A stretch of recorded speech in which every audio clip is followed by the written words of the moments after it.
Okay, let's dive right into this explainer. Today, we're going to untangle the incredibly dense, shifting geopolitical web that connects Washington, Beijing, and Islamabad. You know, if you look at global politics right now, it is so easy to get totally lost in the noise. But understanding this specific, super powerful triangle, that's the real key to seeing exactly how modern international relations and honestly, global stability itself are being fundamentally rewired. To explain everything in detail today, we're going to use a macro to micro approach. We'll start big with the global power shift, decode the Thucydides trap, look at competing spheres of influence, unpack Pakistan's balancing act, zoom in on the Iran mediation test, and finally look at the rise of middle powers. And just so you know, we're pulling all of our insights today directly from a really comprehensive, fact-driven analysis by security expert Mohammed Amir Rana.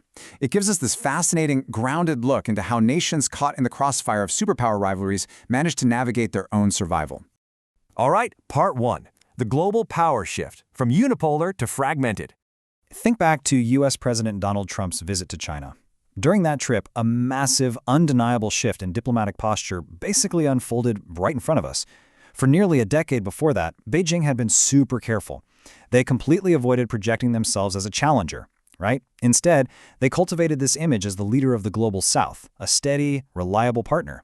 But during this summit, the mask kind of came off. It became crystal clear that China is no longer just a partner. They have emerged as a highly confident challenger, totally ready to shape the global future. Which leads us perfectly into part two, decoding the Thucydides trap, a historical warning. Now, during that same visit, President Xi Jinping didn't just drop some casual historical trivia. He delivered a very carefully calibrated political message aimed squarely at Washington.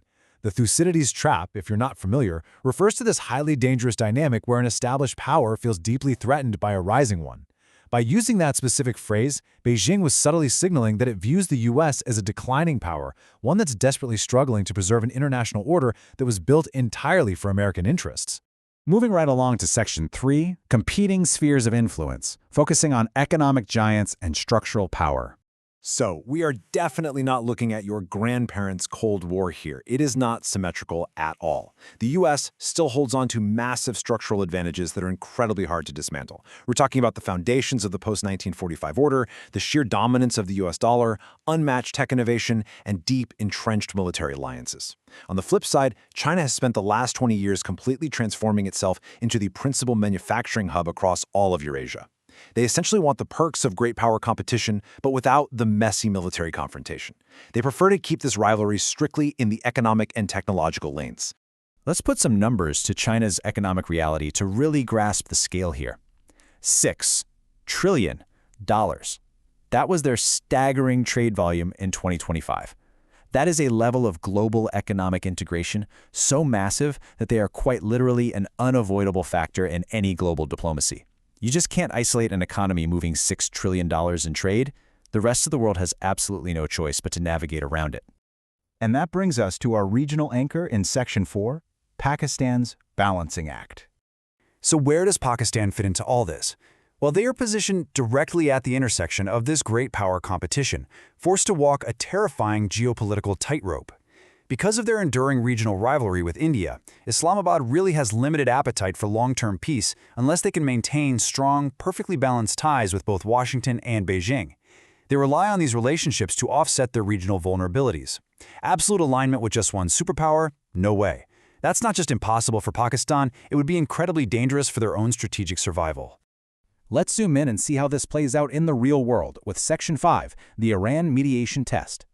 This whole complex dynamic translates into a seriously high-stakes diplomatic dance over Iran. Here's how it went down. Step 1, Trump raises the pressure, warning the U.S. won't permit indefinite delays in the region. Step 2, even with deep economic ties to Tehran, Xi publicly agrees that Iran cannot be allowed to develop nuclear weapons. And Step 3, the White House comes out and asserts that China has given assurances it won't supply Tehran. China's massive economic footprint makes them an unavoidable player here, for sure, but Beijing vastly prefers to manage these immense tensions quietly, rather than risk a head-on collision with the West.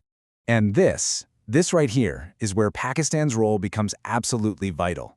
Islamabad has effectively evolved into the central trusted switchboard for communication between Iran and the U.S. You know, when there is zero trust in diplomacy, security risks just skyrocket.